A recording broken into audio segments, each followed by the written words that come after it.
Salut à tous. J'ai jusqu'à maintenant parlé des mangaka que j'adorais, mais maintenant je suis obligé de vous parler de Monsieur Manga, du plus grand mangaka de tous les temps, d'un mangaka dont près de 50 mangas sont arrivés en France, qui a réalisé des mangas de 1946 à 1988 et qui a donné son nom à deux des plus grandes récompenses qu'un mangaka peut obtenir. Je veux bien sûr parler du père du manga, Osamu Tezuka. Tezuka est un japonais né le 3 novembre 1928 à Toyonaka et il nous a malheureusement quitté le 9 février 1989 à l'âge de 60 ans. Osamu Tezuka a au long de sa vie révolutionné les mangas et les a même fait rentrer dans une nouvelle ère. Car si aujourd'hui on peut admirer les dessins d'Obata, d'Inui ou d'Aoyama, sachez que c'est grâce à Tezuka. Pour faire simple, c'est lui qui a totalement recréé les codes graphiques des mangas afin qu'ils deviennent ce qu'ils sont de nos jours.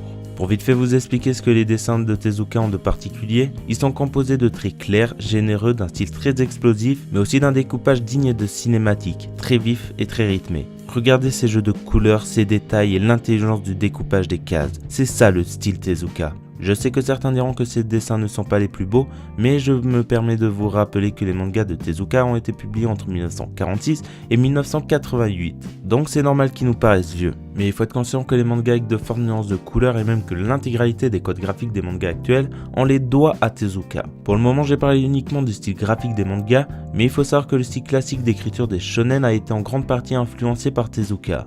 Car avant lui un manga était sérieux ou humoristique. Mais Tezuka est le premier à avoir réalisé un manga sérieux mais avec un personnage principal qui a tendance à faire le pitre. Donc des personnages comme Luffy ou Naruto n'ont vraiment rien de nouveau. Pour finir, je vais vous faire comprendre définitivement l'impact qu'a eu Tezuka sur les mangas et même sur la culture japonaise, puisqu'avant lui les mangas n'étaient pas autant ancrés dans cette culture. Et ce n'est pas pour rien que le journal Asahi publia le 9 février 1989 un article rendant hommage à Tezuka et dans lequel il disait « Les visiteurs étrangers ont souvent du mal à comprendre pourquoi les japonais lisent autant de bandes dessinées. Une explication de la popularité des bandes dessinées dans notre pays est que le Japon eut Tezuka Osamu, là où d'autres nations n'eut aucun équivalent. Sans le Dr Tezuka, l'explosion de la bande dessinée dans le Japon d'après-guerre eût été inconcevable. Je pense que rien qu'avec ces propos, vous devez comprendre l'impact qu'a eu cet homme sur les mangas et même sur la culture japonaise. Maintenant, je vais vous parler des principaux mangas qu'il a réalisés. Bien sûr, vous comprendrez que je ne peux pas parler de tous les mangas qu'il a réalisés, c'est juste impossible. Mais bon, cela n'empêche que je vais commencer par vous parler du journal de Machan, son tout premier manga. Écrit en 1946, ce manga sous forme fort coma, Tezuka l'a publié à l'âge de 17 ans et rencontre un franc succès malgré la situation d'après-guerre du Japon et son manque d'expérience. Mais c'est de 1950 à 1954 qu'il réalise son premier manga à succès, Le Roi Léo, un manga de 3 tomes.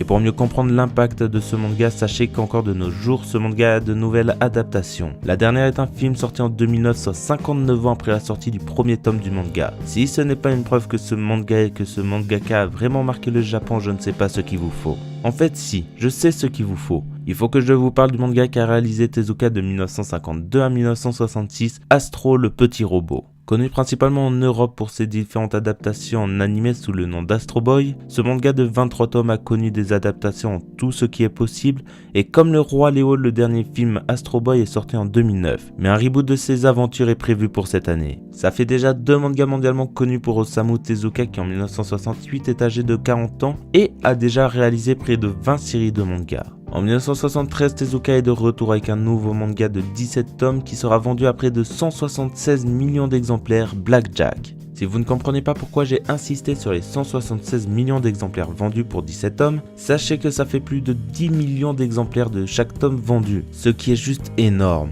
Pour exemple, sachez que One Piece est près de 4 millions d'exemplaires vendus par tome.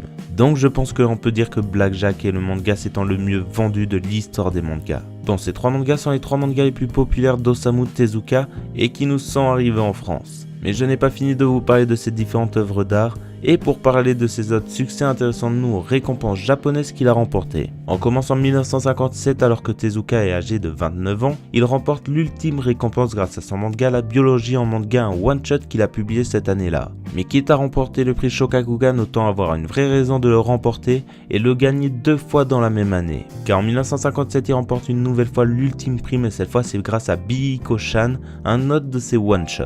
D'ailleurs, il est le seul mangaka à avoir remporté les 2 prix Shogakukan annuels. Et vous savez quoi, quitte à être récompensé du prix Shogakukan, autant le remporter encore une nouvelle fois. Cette fois c'est grâce à L'Arbre au Soleil qu'il le remporte en 1984, alors que le manga finira 2 ans après en 1986 après 5 ans d'édition et 8 tomes parus. Le temps que nous parlons des différents prix qu'il a remportés, pourquoi ne pas parler du prix manga Kodansha? Ce prix, il l'a remporté une première fois en 1970 grâce au manga Phoenix, l'oiseau de feu qu'il a réalisé entre 1968 et 1988 pour un total de 11 tomes.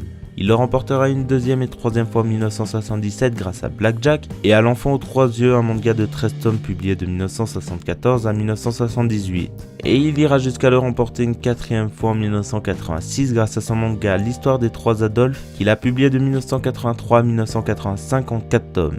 Oui, d'ailleurs, j'allais oublier de vous dire quelque chose. Le prix du manga Kodansha est une récompense donnée par les éditions Kodansha. Et si Phoenix, l'oiseau de feu, Blackjack et L'Enfant aux trois yeux sont publiés chez cet éditeur, ce n'est pas le cas de L'Histoire des trois Adolphes qui est publié chez un autre éditeur. Il faut avouer que ça serait trop simple sinon. Je vais arrêter de vous parler des différents prix que Tezuka a remportés car il en a clairement trop remporté, notamment sur la scène internationale. Mais je suis quand même obligé de vous dire que 10 ans après sa mort en 1999, il obtient la mention spéciale du jury œcuménique de la bande dessinée au festival d'Angoulême. On peut donc dire avec certitude qu'Osamu Tezuka est le plus grand mangaka de tous les temps. Lui qui a remporté toutes les plus grandes récompenses qu'un mangaka peut recevoir et qui a même donné son nom à 2 récompenses majeures. Mais comme si ça ne suffisait pas, Tezuka a aussi réussi à avoir 2 de ses mangas parmi les mangas écoulés à plus de 100 millions d'exemplaires, ce qui est juste exceptionnel et unique.